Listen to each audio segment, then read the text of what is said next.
AUM नमः शिवाय भक्तिमय मार्ग में आपका स्वागत है। आज हम एक बहुत ही महत्वपूर्ण प्रश्न पर विचार करेंगे। भक्ति क्या है? क्या भक्ति सिर्फ पूजा पाठ है, या मंदिर जाना ही भक्ति है, या भक्ति का अर्थ इससे कहीं गहरा है?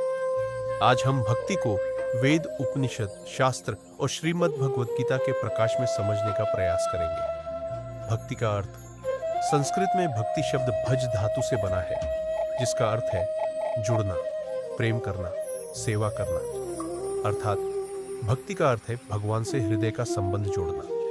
वेद कहते हैं भगवान को जानना ज्ञान है, लेकिन भगवान को मानना और अपनाना भक्ति है। उपनिषद के अनुसार भक्ति श्वेताश्वतर उपनिषद में कहा गया है, यस्य देवे परा भक्ति ह यथा देवे तथा गुरु। अर्थात जिस व्यक्ति की भगवान में और गुरु में अटूट श्रद्धा होती है, उसी को सत्य ज्ञान प्राप्त होता है। यह भक्ति को ज्ञान की चाबी बताया गया है। श्रीमद् भगवद गीता के अनुसार भक्ति श्रीमद् भगवद गीता में भगवान श्री कृष्ण भक्ति को सबसे सरल और श्रेष्ठ मार्ग बताते हैं। गीता 9 अध्याय 22वां श्लोक, अनन्याश्चिंतयन्तो मां ये जनाः पर्युपास्ते। भगवान कहते हैं, जो भक्त मुझे एकाग्र चित्त से याद करता है, मैं स्वयं उसकी आवश्यकताओं की चिंता करता हूं। गीता 12 अध्याय 15वां श्लोक, सच्चा भक्त वह है जो किसी से द्वेष नहीं करता, जो अहंकार से मुक्त होता है, जो सुख दुख में सम रहता है। यह भक्ति का जीवन में उतरना है।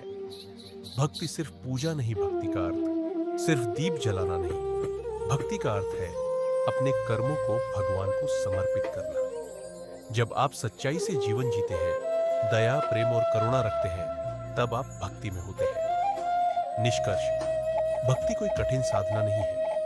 भक्ति है विश्वास, प्रेम, समर्पण। भगवान भाव के भूखे हैं, दिखावे के नहीं। जहां प्रेम है वहीं भक्ति है। अगर यह विचार आपके हृदय को छू गया हो तो इस वीडियो को साझा करें। भक्तिमय मार्ग पर ऐसे ही आध्यात्मिक विचारों के लिए जुड़े रहिए। यूएम शांति।